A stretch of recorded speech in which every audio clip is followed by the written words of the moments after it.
Hey guys, Nike here. Hope you guys are all enjoying Guild Wars 1 Reforged. I've been playing a ton again, and I have been really having a blast watching people on stream experiencing the game for the first time or coming back and trying stuff out. So one thing I'd like to do is, as you can tell from the title of this video, is make a tier list of warrior builds for general PVE in Guild Wars 1. So the big thing that made me want to do this is PVX ranks the builds based on the voting of the community, and the community votes are, some of them are very old. There are builds on there that were voted, perfect, five stars before better builds even existed.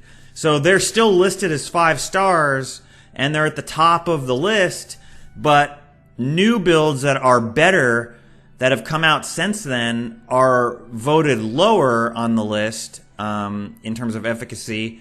Maybe they're rated 4.7 stars or whatever, and they're actually not as highly rated on PVX, even though they're better, just because there's so many legacy votes from ancient times on the PVX. Additionally, Warrior, unlike a lot of the other professions in Guild Wars 1, Warrior has a ton of variety for general PvE.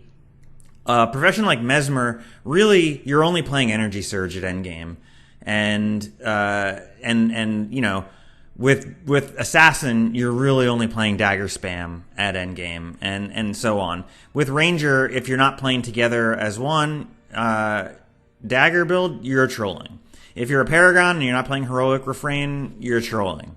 So Warrior actually has a lot of build variety, and it can be really hard due to the PVX rating system, like I was saying, to make out what's actually good and what actually isn't. So this video is going to be a tier list where I go through the builds on PVX that are rated great or good and rank them where I think they should be ranked, which, of course, as you guys know, is objectively correct, and anyone who disagrees with me is objectively wrong. And even if you leave a comment below, you are objectively wrong. So don't let me discourage you from leaving a comment disagreeing, but just know that you're wrong. So it's not going to go anywhere beneficial for you. Anyway, guys, hope you enjoy the tier list. And again, I will stress that this is for general PvE. This is for hero teams doing, hard mode missions, hard mode vanquishes, hard mode dungeons, and elite zones. It's not for speed clears. It's not for solo farms. It is purely for general hero-based PvE. So with that said, guys, enjoy this tier list. Let me know what you think at the end. All right, let's go over this tier list. So again, I want to stress that this is about general PvE, doing hero specifically. This isn't about speed clear meta. This isn't about soloing certain farms. This is purely about adding heroes to your group, doing vanquishes, doing hard mode missions, and doing dungeons and elite areas. And so with that said, let's get into it. And the first one up is Dragon Slash, which is a sword build that lets you really spam certain adrenaline skills like Sun and Moon Slash and Whirlwind Attack. And I think Dragon Slash is actually quite underrated at the moment. I think 100 Blades gets all of the attention, and we'll talk a little bit about 100 Blades in a bit. But I think Dragon Slash is very underrated for what it is and where it is in PvE. I think it deserves a lot more play, and I'm going to put Dragon Slash at A. It's a solid build, and I think it is, especially for like vanquishing and especially for like dungeons. It's really quite good. So next up we have Dwarven Battle Stance. Dwarven Battle Stance essentially is a hammer build that gives your attacks you just constantly interrupt when you have Dwarven Battle Stance up. And, it's pretty good, actually. And especially when combined with stuff like Crude Blow, where you attack all enemies in an AoE. Having an AoE interrupt is actually really, really powerful for shutdown. You can teleport into a pack of mobs and Crude Blow with Dwarven Battle Stance up and just interrupt them, and while all of their initial skills got interrupted, your mesmers are energy surging. It is kind of overshadowed in that its damage is rather low compared to some of the other options on the list, and the interrupt thing, while neat and pretty cool, your mesmers have, mistrust, cry of frustration, and if you really want it, which I really like, panic. And so between those options, your mesmers should be kind of doing that job. So I would say that Dwarven Battle Stance is probably, honestly, a C tier choice at the moment. Next up, 100 Blades. So this is probably going to be one of the more controversial ones on the list. The way I see it with 100 Blades is it's sort of a relic of an older time.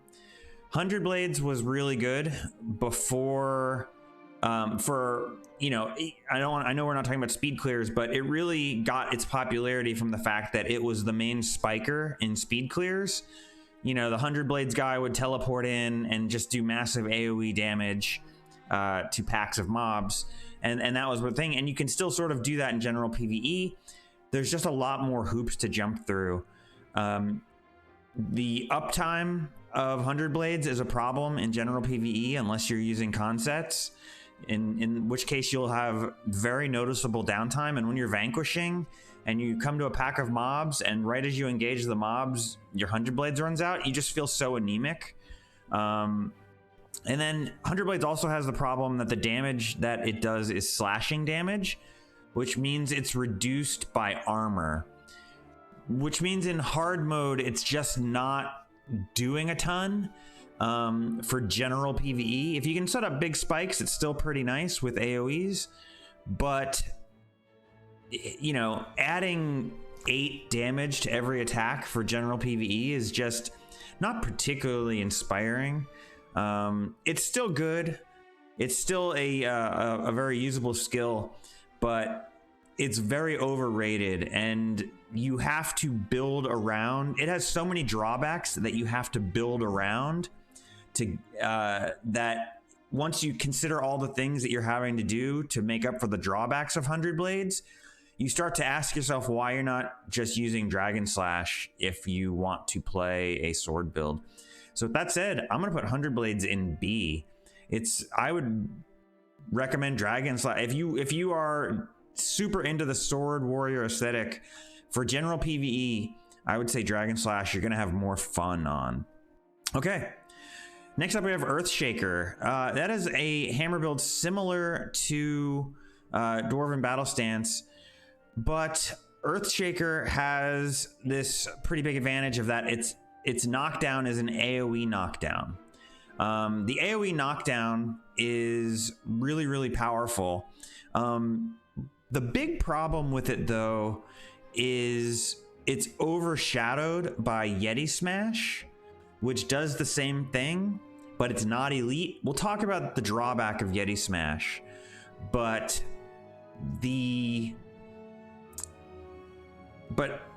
Earthshaker essentially doesn't have the drawback that Yeti Smash does of the mobs don't have to have a condition for the knockdown. So it's powerful in that regard, but what you give up for that is really powerful. If you look at 7 weapon stance, which is usually what your alternative is going to be, Earthshaker loses a lot of points of hammer mastery. It loses essentially 4 points of hammer mastery, and it loses a 33% increased attack speed. That's a lot to give up for the one drawback of Yeti Smash, which is requiring the mob to have a condition. So the requiring the mob to have a condition, there's a couple ways that people build around that, but probably the easiest is just using Withering Aura somewhere in your team comp and making sure that the hero casts it on you from time to time. That's a pretty low build around drawback, and for that, I would say that Earthshaker is probably slightly better than Dwarven Battle Stance, but not by much, and it's hard to recommend. So 7 Weapon Stance Dagger is pretty interesting.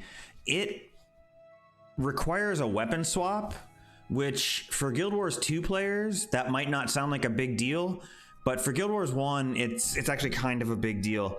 You kind of have to swap to Hammer for Auspicious Blow in order to keep your energy up, and quite frankly, there just isn't a ton of selling point to it.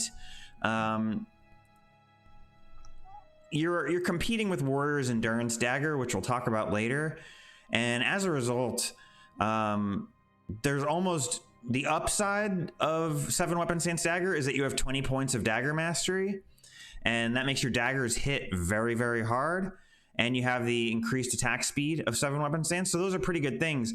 But the drawback of having to swap to Hammer to cast Auspicious Blow is so brutal. If you whiff on that Auspicious Blow, or even you just get tired of microing the weapon swap, it's just really dismal. I can't recommend this build in good faith. I would have to actually put it in D tier. I think it's more or less unplayable when you consider the other options. So next we have 7 Weapon Stance Hammer. Now 7 Weapon Stance Hammer, if you saw the beginning of the video and you saw the dungeon that we were clearing, it's a build I really like. I think 7 Weapon Stance Hammer is one of the best warrior builds overall in the game.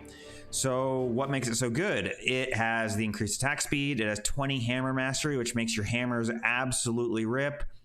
Crude Blow gives you a huge AoE burst, and you can teleport in, Crude Blow, and then immediately Yeti Smash for an AoE knockdown, and there's not much that's going to survive through that. It's just a really powerful thing. And then for general PVE, if you're just doing a Vanquish, you know, you can carry adrenaline from one fight to another, so you can lead with the Yeti Smash and just go right into your Renewing Smash combo. It's just a really good build in that it has by far, unquestionably the best single target damage of any warrior build, and it has really good AoE damage. And the only build around restriction is that you have to have Withering Aura somewhere in your build. As a result, I think it is solidly S tier and highly recommend that build. All right, next up we have 7 Weapon Stance Scythe. Now 7 Weapon Stance Scythe has ridiculous AoE. It is probably the best AoE build that Warrior has, because not only do scythes cleave by default, you also have Reap Impurities, assuming you're also again using Withering Aura, and Reap Impurities will just fill your screen with numbers when you hit a tight pack of mobs. One drawback to that: the tight pack of mobs are hard to keep tight on a build that doesn't have Assassin Secondary. This is the biggest drawback of this build. For me, as a melee player in Guild Wars 1, Death's Charge is possibly, in my opinion, the most important skill a build can have. Because if the mobs are balled up, you can Death's Charge in, and that can be your engagement, and the mobs will stay balled up for all of the AoE of not only yourself, but the rest of your party. If you are a warrior dervish, you don't have a way to engage with a teleport. So you have to do things like corner blocking, or flagging your guys back and you running in and taking aggro and having a few seconds where it's kind of sketchy because you're there taking damage and your team isn't in range yet. It's a little cumbersome to play. However, for Vanquishes and stuff that's kind of easier content, it just steamrolls because it's so freaking powerful. But for very hard stuff, where the way you engage each pull or each encounter matters, I think it's outclassed by the assassin secondaries.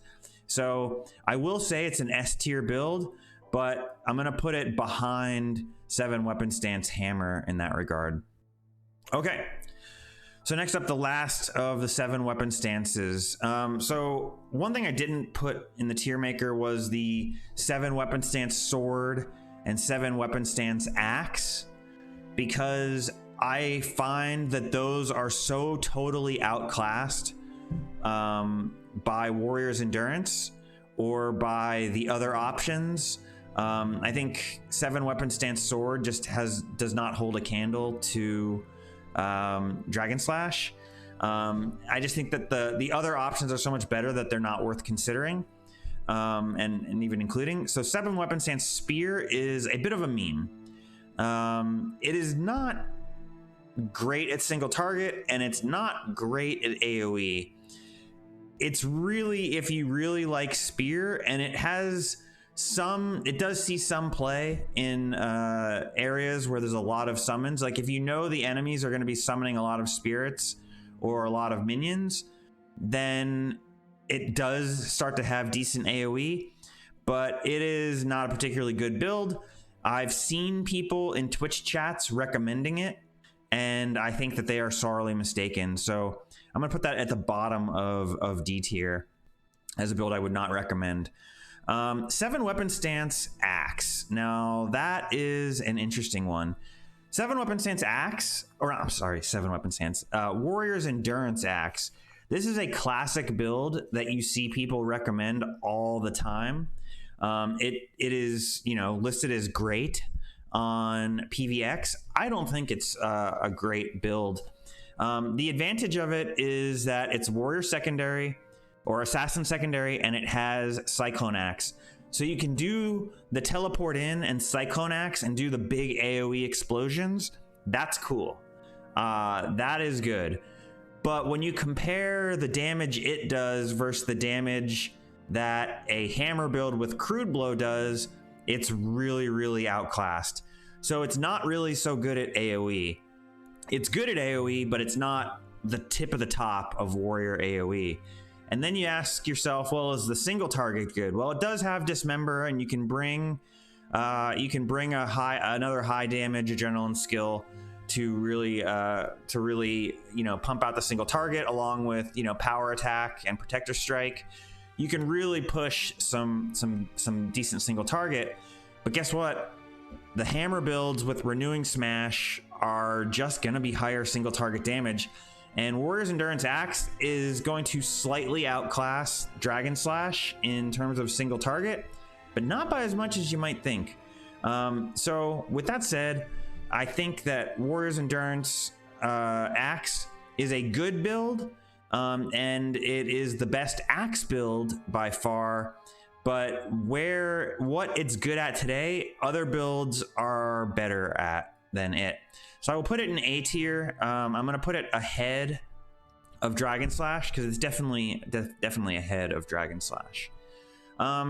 Next up, we have Warrior's Endurance Dagger. Warrior's Endurance Dagger has Death Blossom, and that makes it have good AoE capabilities. Additionally, it has really strong energy management, especially now that you can put a Ranger mod on your dagger to make your attack skills cost only 4 energy instead of 5.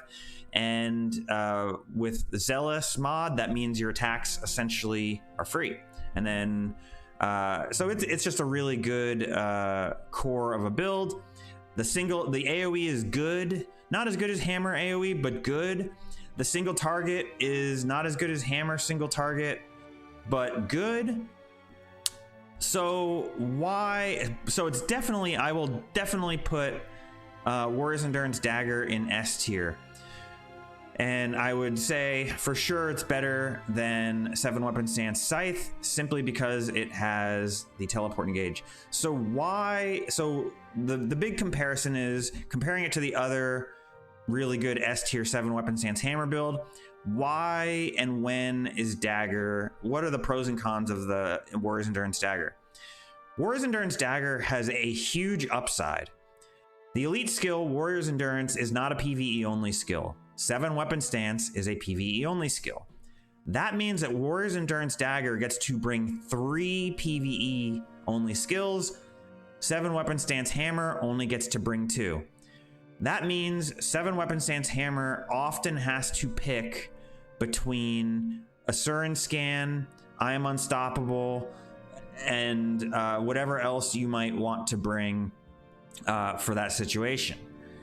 Well, Warrior's Endurance Dagger doesn't have to pick. It can do 3 PvE skills on top of its normal bar. So there are times when you do want all 3 PvE skills for utility, and you can't physically bring them all that you would want with the hammer build. For general purpose, also, you don't have that same build around trait of having to bring Withering Aura. The meta team comp, Mesmer Way, it's hard to sometimes fit a death magic user into that.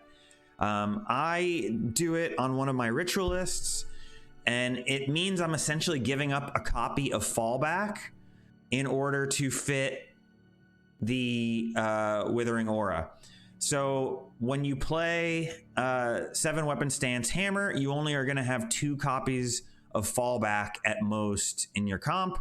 When you play Warrior's Endurance Dagger, you can have 3 copies of Fallback in your comp.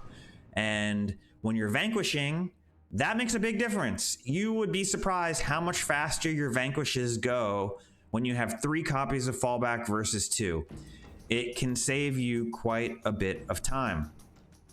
So, because of that, I will actually say that Warrior's Endurance Dagger is the best overall warrior build for general PvE. There are certain scenarios where 7 Weapon Stance Hammer is better, and for dungeon content, I will almost always bring 7 Weapon Stance Hammer. I think for that it's better. For vanquishes and missions and hard mode missions, I would actually say Warrior's Endurance Dagger is better. So, but the difference here, I don't want to make it seem like there's a big gulf between these two. They are both S tier. In fact, I would say they're the gulf between 7 Weapon Stance Hammer and 7 Weapon Stance Scythe is pretty big, but the gulf between these two builds, Dagger and Hammer in S tier, the gulf is tiny. It's really down to what you enjoy playing better, and almost, do you enjoy the aesthetic look of your warrior holding a hammer, or the aesthetic look of your warrior holding daggers? Maybe there's a dagger skin you really like and you don't really like any of the hammer skins. Then in that case, you're probably going to be drawn to the daggers, and vice versa. The gap between the two, I want to stress, is not very big. So you shouldn't feel ever bad playing one or the other, no matter where you're at. But they are both head and shoulders better than anything else. Next up, we have Warrior's Endurance Hammer.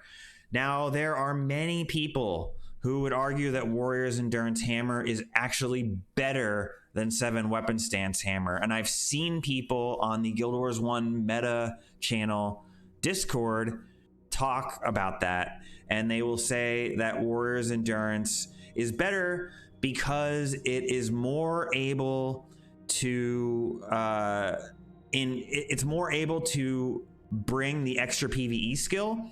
So you can begin fights with you move like a dwarf, and so you teleport in, you move like a dwarf, and you immediately renewing smash 3 times, and then you can go into your Yeti Smash.